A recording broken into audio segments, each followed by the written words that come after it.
Bismillahirrahmanirrahim. Assalamualaikum warahmatullahi wabarakatuh. Alhamdulillahirabbil alamin.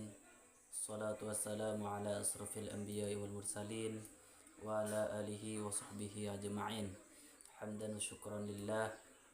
Amma ba'du. Yang saya hormati dosen pengampu di mata kuliah Tafsir BK dan para teman-teman. Baiklah, namun sebelumnya perkenalkan terlebih dahulu. Nama saya Abdul Kholik, Prodi Bimbingan Konseling Islam atau BKI kelas B, 3B, dan dari Fakultas Usuluddin Adab dan Dakwah. Baiklah, saya akan membuat video tentang bagaimana eksistensi Allah karena untuk memenuhi tugas ujian tengah semester. Baiklah, kalau berbicara masalah eksistensi Allah, berarti kita juga berbicara masalah keberadaan Allah, kan seperti itu. Jadi kalau berbicara masalah hal itu, banyak pertanyaan yang keluar dari orang yang liberalisme, enggak memiliki agama, itu ada pertanyaan. Jadi yang pertama itu adalah Allah itu ada, namun tak bertempat. Allah itu ada, namun tak berdimensi. Karena kenapa? Ini juga dijelaskan dalam surah Asy-Syura ayat 11, laisa kamitslihi syai'un. Itu tidak ada satupun yang menyertai Allah. Yang serupa dengan Allah, kan seperti itu. Yang bisa sama, ya kan? Kalau seandainya Allah itu bertempat, berarti Allah itu ada wujud, kan? Kalau itu serupa, berarti Allah itu ada. Ya memang ada, cuman kalau Allah itu berarti ada yang menciptakan, kan seperti itu. Jadi Allah itu maha kuasa sehingga bisa menciptakan manusia dari berbagai bentuk, ya kan? Dari pola kehidupan, sistemnya yang berbeda, tubuh manusia yang berbeda dalam segi pengelolaannya, seperti itu. Tubuh manusia yang berbeda, ada laki-laki, ada perempuan, semuanya kita berbeda. Itu adalah kuasa dari Allah, eksistensi dari Allah yang kita yang bukti secara nyatanya. Terkadang ada juga pertanyaan yang memang sulit untuk kita jawab dari seorang yang memang untuk menguji keislaman kita, ataupun dari liberalisme, itu orang yang tidak beragama, kan seperti itu. Terkadang pertanyaan seperti ini, apakah Tuhanmu ada, kan seperti itu. Allah itu di mana? Apakah Tuhan itu ada? Apakah Allah itu ada? Kan seperti itu. Jadi dengan jawaban singkat itu dijelaskan dalam surah Al-Ikhlas 1 sampai akhir. Bismillahirrahmanirrahim. Qul huwallahu ahad, Allahus samad, lam yalid wa lam yulad wa lam yakul lahu kufuwan ahad. Dan juga ada jawaban faqala ana rabbukumul a'la di situ. Di situ adalah bukti kekuasaan Allah, keesaan Allah. Dengan bukti wujudnya, juga dijelaskan dalam Al-Qur'an, Allahul ladzi khalaqas samawati wal ardh wa ma bainahuma fi sittati ayyam. Situ dengan buktinya adanya alam semesta, lingkungan kita, kan, langit menjulang tinggi namun tak bertiang, pohon, ya kan, alam, bumi, intinya apa yang ada di sekitar kita ini adalah bukti dengan adanya Allah, seperti itu. Dengan seperti itu ada juga yang disebut dengan jisim. Itu terbagi menjadi dua. Yang pertama jisim latif, jisim atau benda yang tidak bisa disentuh. Contohnya apa? Kayak cahaya, ya kan, kegelapan, petang, siang, malam. Namun bisa kita rasakan dengan indera penglihatan kita. Namun untuk kita pegang nggak bisa, seperti itu. Itu adalah eksistensi Allah yang berupa dengan kekuasaan yang memang harus kita sadari. Terus yang pertama, terus yang kedua itu adalah benda yang bisa dipegang, khatib, ya kan? Benda yang bisa kita pegang kayak apa? Kayak tanah, ya kan? Pepohonan, kayu yang terbuat melalui campur tangan manusia. Di situ. Terus berbicara masalah hal itu, kita juga berbicara masalah risalah kenabian. Risalah kenabian, Nabi itu diutus bukan hanya untuk khusus, ya, tapi universal.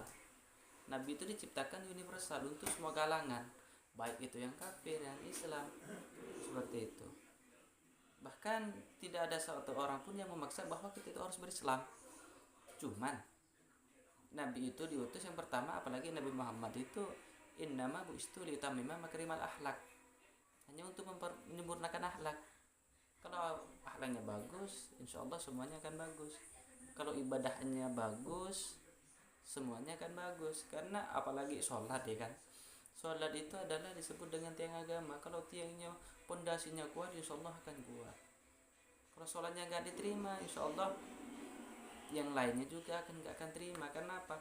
Yang akan dihisab nanti ketika di yaumil akhir, di hari perhitungan ya, itu adalah sholat yang dipertanyakan terlebih dahulu. Jadi kayak zakat yang lainnya bukan gak dipertanyakan, cuman yang dipertanyakan lebih awal itu adalah sholat. Kalau sholatnya bagus, insya Allah yang lain ikut bagus. Makanya di situ juga disebut dengan pondasi. Nah, pondasi disebut di pondasi tersebut juga harus bukan hanya pondasi yang bisa kita buat kan, sholat enggak, bukan, akan tapi juga dengan masuk pada pilar agama. Pilar agama itu ada 3, maksudnya pilar itu adalah tiang agama. Dengan pondasi kita tersebut harus dilindungi dengan ketiga agama ini. Apa yang ketiga agama itu adalah Islam, iman, ihsan. Seperti itu ada 3 yang harus kita kuatkan untuk diri kita. Pertama kan iman, Islam. Untuk yang pertama kan Islam. Jadi Islam itu yang seperti ini. Islam, apa sih Islam ya? Jadi kalau kita sudah berislam, membacakan asyhadu an la ilaha illallah wa asyhadu anna muhammadar rasulullah, berarti saksi bahwa tiada Tuhan selain Allah, itu adalah Islam. Kalau iman, berarti kita tuh meyakini dengan sepenuh hati, percaya dengan adanya Allah, malaikat Allah, Nabi Allah, kitab-kitab Allah, dan hari akhir, bahkan hari kiamat. Itu adalah iman yang harus kita percaya. Terus ihsan, dengan adanya ihsan, iman, Islam, iman dan ihsan, ini juga dijelaskan dalam hadis arba'in. Juga nggak tahu saya hadis yang keberapa, cuman ada juga sempat saya pelajari di situ dengan ihsan. Ihsan itu sesuatu pekerjaan. Kalau kita contohnya, kalau seandainya kita sholat ya kan, kalau kita sholat, kalau memang seandainya kita nggak bisa seakan-akan bisa melihat Allah, kita berpikir bahwa kita lah yang dilihat oleh Allah, seperti itu. Kalau kita memang nggak bisa, ya seakan-akan kita yang seakan-akan dilihat oleh Allah, sehingga di situ akan keluar kesempurnaan, kehusuan, dan juga menghilangkan rasa riya. Kalau kita seandainya melakukan hal riya, kita bisa melakukan hal riya, cuman kita cuma dapat pujian dari orang lain, oleh orang, cuman gak dapat pujian dari Allah, seperti itu. Kalau seandainya kita nih hanya ikhlas karena lillahi ta'ala, mungkin kita bisa dapat pujian dari Allah juga, ridho dari Allah. Bahkan kalau udah dapat ridho Allah, mungkin manusia nanti akan ikut juga akan memuji kan, seperti itu. Kewajiban beribadah, kayak kita bersyukur ya kan. Terkadang orang-orang itu lupa beribadah, kayak sholat 5 waktu itu udah hal yang wajib yang kita lakukan terlebih dahulu. Bersyukur ketika senang, bersyukur ketika duka. Kebanyakan manusia itu ingat pada Allah ketika di saat dirinya itu sengsara, ketika apalagi mahasiswa ataupun santri, ketika kiriman telat, uang nggak punya, tanggal akhir, bulan akhir, barulah kita duha, barulah kita hajud. Ketika dalam kesempitan baru kita ingat pada Allah. Namun bukan hakikatnya, bukan seperti itu. Dikala kita senang, dikala kita sengsara, duka, maka disitulah kewajiban kita untuk beringat kepada Allah. Dan di sini juga membahas tentang akhlak. Saya juga bahas tadi tentang akhlak, yang dimana akhlak ini adalah di bawah Nabi Muhammad ya kan, sebenarnya dari zaman dulu.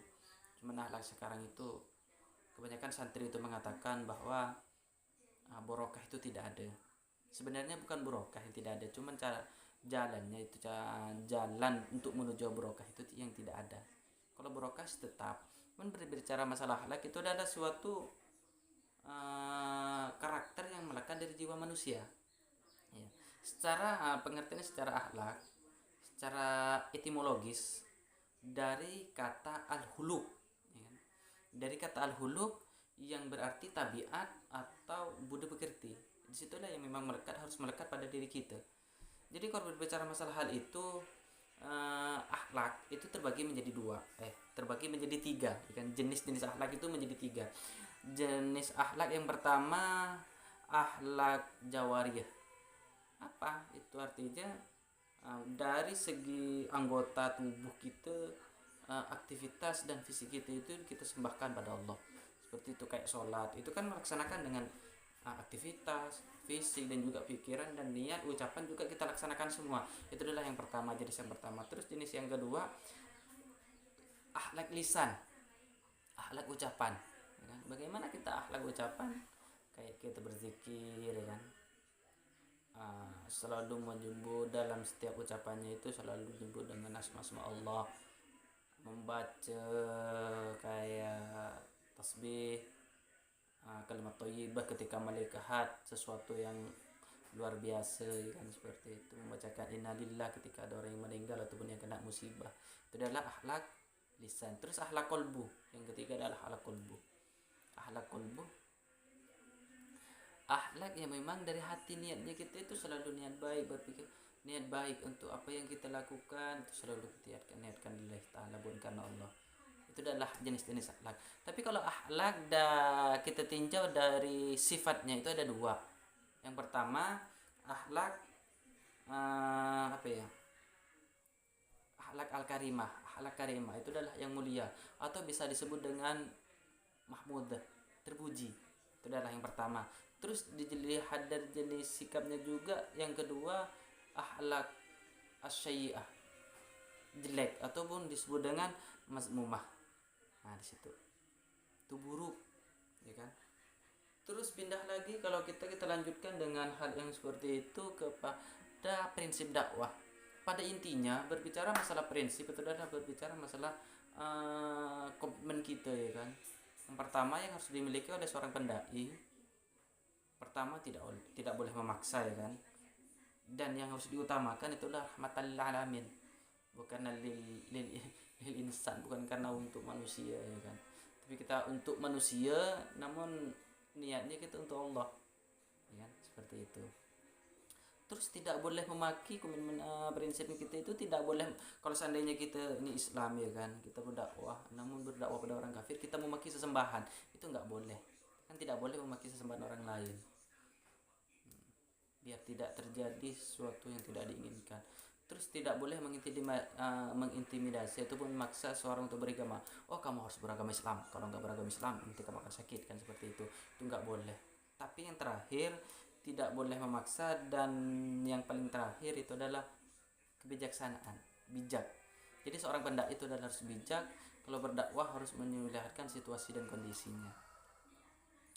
Jadi itulah pemaparan sedikit kesimpulan dari pertemuan kedua hingga ke-7 dan ke-8 kita adalah UTS, dan semoga bermanfaat.